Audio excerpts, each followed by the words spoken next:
कल्पना कीजिए एक परीक्षा हॉल का भारी तनाव। दीवार पर टंगी घड़ी की सुइयां बहुत तेजी से भाग रही हैं। वो प्रेशर सच में बहुत बुरा होता है। बिल्कुल। और सामने पेपर रखा है और एक सवाल पर आके पेन एकदम रुक गया है। सवाल है कि कौशाम्बी जिले का ओडीओपी उत्पाद क्या है।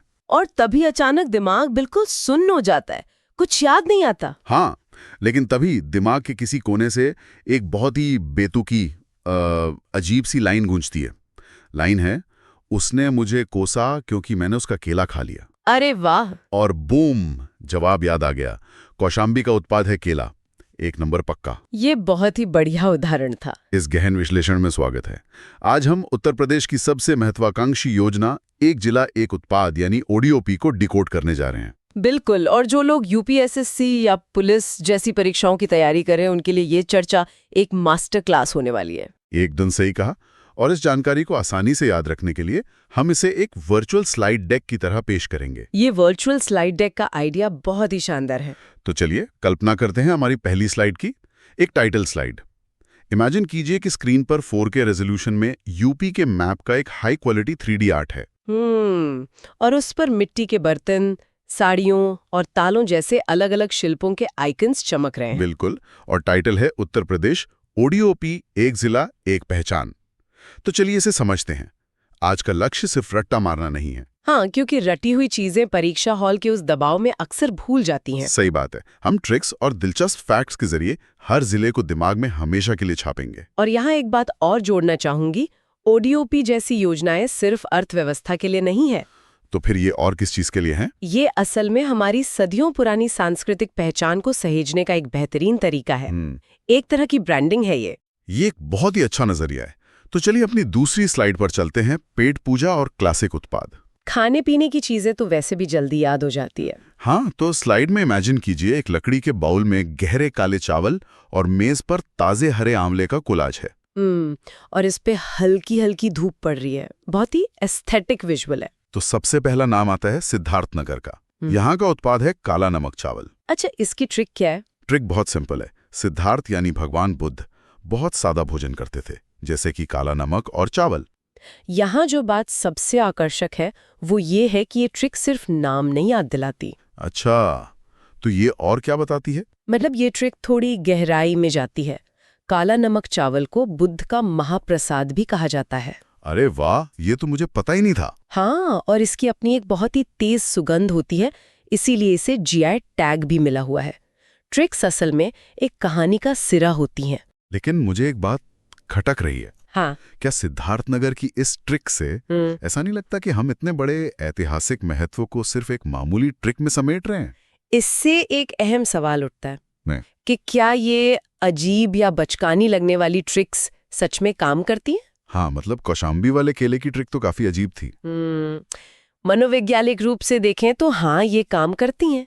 इंसानी दिमाग बेतुकी बातों को ज्यादा आसानी से याद रखता है। ये तो है। तो चलिए अगली ट्रिक पर आते हैं। हाँ। प्रतापगढ़ का आंवला। इसकी ट्रिक तो बहुत ही तार्किक होनी चाहिए। हाँ, ट्रिक है कि महाराणा प्रताप शक्तिशाली थे और शक्ति के लिए विटामिन सी चाहिए। हाँ। जो आंवले में होता है। ये तो एकदम परफेक्ट कनेक्शन है, ऐतिहासिक नाम और विज्ञान का संगम। और अब गोंडा और बलरामपुर की बात करते हैं। दोनों का उत्पाद दाल है। इनकी ट्रिक्स क्या है? गोंडा की ट्रिक एकदम फिल्मी है। गुंडे धमकी देते हैं कि तेरी दाल रोटी नहीं चलने दूंगा। और बलरामपुर की है कि बल के लिए लोग दाल पीते हैं। ये भी उसी बेतुकेपन वाले सिद्धांत पर काम करती हैं। बहुत ही कैची हैं। चलिए अब तीसरी स्लाइड की तरफ बढ़ते हैं। पहनावा और टेक्सटाइल की दुनिया।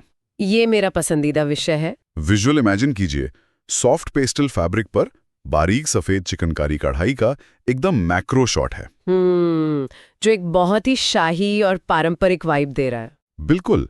तो सबसे पहले नवाबों का शहर लखनऊ। उत्पाद है चिकनकारी।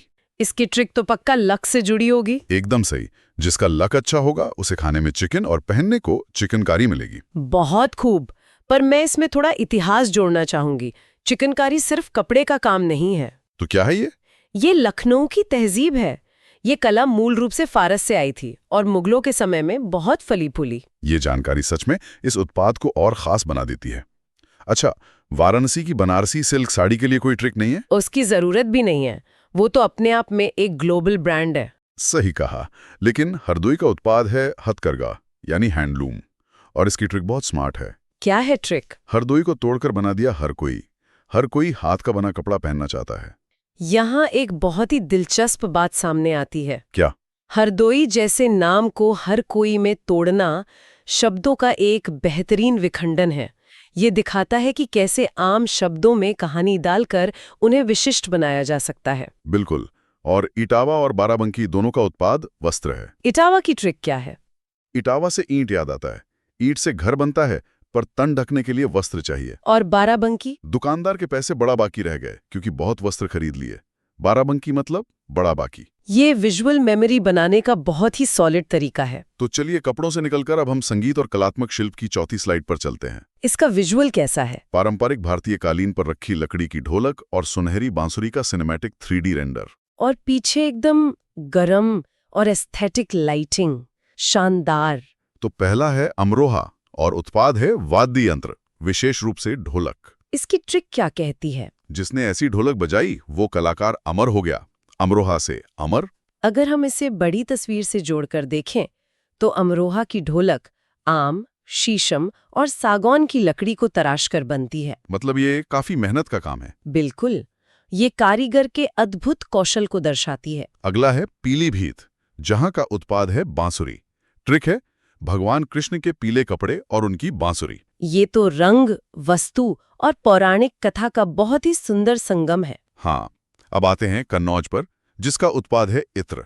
ट्रिक है कान प्लस नोज, खुशबू नोज से ही लेते हैं। ये काफी मजेदार ट्रिक है। लेकिन मेरा एक सवाल है, इत्र बनाना तो आज के समय में बड़ी बड़ी मशीनों का काम लगता है ना? हाँ, मॉडर्न परफ्यूम्स तो ऐसे ही बनते हैं। तो फिर कन्नौज में ऐसा क्या खास है जो वो इत्र के लिए इतना मशहूर है? यहाँ आज भी सदियों पुरानी पद्धति इस्तेमाल होती है। सदियों पुरानी कौन सी पद्धति? इसे देग भपका पद्धति कहते हैं। इसमें तांबे के बड़े बर्तन होते हैं जिन्हें देग कहा जाता है। अच्छा, देग। हाँ, और इन देगों में ताजे फूलों को पानी के साथ उबाला जाता है। फिर क्या होता है? फिर जो भाप उठती है उसे एक बांस के पाइप के जरिए रिसीवर में इकट्ठा किया जाता है। और उस रिसीवर को भपका कहते होंगे। बिल्कुल सही। ये बहुत ही धीमी और कलात्मक प्रक्रिया है। यही चीज इसे आधुनिक परफ्यूम से बिल्कुल अलग बनाती है। वाकई ये तो बहुत ही डीप जानकारी है। इसके बाद है कासगंज, जिसका उत्पाद है जरी जरदोजी। इसकी ट्रिक क्या है? कस के पकड़ो वरना जरी खराब हो जाएगी। कासगंज मतलब कस के। ये ट्रिक कारीगरों की उस असल चुनौती को दिखाती है जहां भारी जरी के कपड़ों को फ्रेम पर कसकर बांधना पड़ता है। बिल्कुल। अब हम आते हैं अपनी आखिरी और 5वीं स्लाइड पर, औद्योगिक और भारी उत्पाद। इसका विजुअल तो काफी धांसू होना चाहिए। हाँ, चमकते पारंपरिक अलीगढ़ी पीतल के ताले और रंग बिरंगी कांच की चूड़ियों का क्लोजअप, वो भी 8 के रेजोल्यूशन में। अलीगढ़ और फिरोजाबाद को तो शायद किसी ट्रिक की जरूरत नहीं है। एकदम सही। अलीगढ़ अपनी ताला नगरी और फिरोजाबाद अपनी सुहाग नगरी यानी कांच की चूड़ियों के लिए मशहूर है। ये इनकी अपनी सदियों पुरानी ब्रांडिंग है। लेकिन मुरादाबाद, जिसे पीतल नगरी कहते हैं, उसकी ट्रिक थोड़ी डरावनी है। डरावनी? कैसी ट्रिक है? ट्रिक है कि पीतल के बर्तन में नहीं खाओगे तो मुर्दा हो जाओगे। मुरादाबाद से मुर्दा। बाप रे। पर हाँ, ये पारंपरिक मान्यता पर आधारित है कि खास धातु में खाना सेहतमंद होता है। बिल्कुल। और मोहब्बा का उत्पाद है गौरा पत्थर। इसकी ट्रिक है कि मोहब्बत में दिल पत्थर का हो जाता है। ये तो शायराना हो गया, लेकिन गौरा पत्थर असल में नक्काशी के लिए बहुत मुलायम होता है। हमीरपुर का उत्पाद है जूते। ट्रिक, हम अमीर हैं इसलिए ब्रांडेड जूते पहनते हैं। बहुत ही रिलेटेबल है आज के जमाने के हिसाब से। और संभल का उत्पाद है सींग और अस्थि उत्पाद। ट्रिक, संभल कर चलो, आगे सांड सींग मार देगा। ये विजुअल तो तुरंत दिमाग में छप जाएगा। गाजीपुर का जूट वॉल हैंगिंग। ट्रिक, गाजी यानी जज ने मुजरिम को जूट की रस्सी से लटकाने का फैसला सुनाया। ये ट्रिक्स काफी इंटेंस हो रही हैं। हाँ, और इसी बात पर मेरा एक सवाल है। आगरा और कानपुर दोनों ही चमड़ा उद्योग के लिए मशहूर हैं। यहाँ हमेशा कंफ्यूजन होता है लोगों को। तो इसे दूर करने के लिए जो ट्रिक्स हैं वो देखिए। आगरा के लिए है आग, चमड़े की फैक्ट्री में आग लग गई। अच्छा। और कानपुर के लिए है कान, कान पकड़कर चमड़े की बेल्ट से मारा। ओहो। तो सवाल ये है कि इन दोनों के लिए इतनी डरावनी और नाटकीय छवियां क्यों इस्तेमाल की जा रही हैं? मतलब आग लगना या बेल्ट से मारना। देखिए, परीक्षा के भारी दबाव में हमारा दिमाग समान चीजों में बहुत जल्दी कंफ्यूज हो जाता है। हाँ, ये तो है। तो यहाँ पर शॉक वैल्यू का इस्तेमाल किया गया है।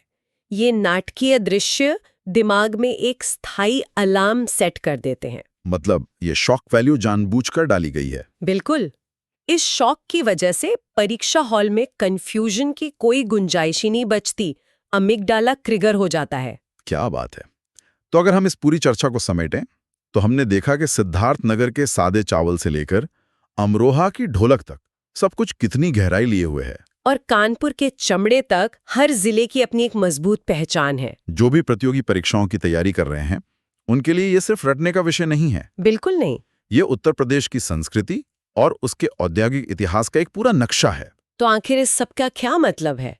मतलब ये है कि जानकारी को अगर सही विजुअल और कहानी के साथ पिरोया जाए तो वो कभी नहीं बोलती, एकदम दिमाग में छप जाती है। एकदम सही। और अंत में मैं एक विचार छोड़कर जाना चाहूंगी जो शायद हम सबको सोचने पर मजबूर कर दे। बिल्कुल, बताइए। जरा सोचिए, अगर दुनिया का हर देश या राज्य इसी तरह एक जिला एक उत्पाद मॉडल अपना ले, तो क्या होगा? तो क्या इससे हमारी पारंपरिक कलाएं और शिल्प वास्तव में वैश्वीकरण से बच जाएंगे? या फिर हमारी गहरी सांस्कृतिक विरासत सिर्फ एक कमर्शियल ब्रांड बनकर रह जाएगी? इस पर जरूर विचार कीजिएगा। ये वाकई एक बहुत ही गहरा सवाल है। विकास और विरासत के बीच की ये बहस बहुत लंबी है। तो दोस्तों, इस गहन विश्लेषण में हमारे साथ जुड़ने के लिए बहुत बहुत धन्यवाद। अपनी तैयारी जारी रखिए।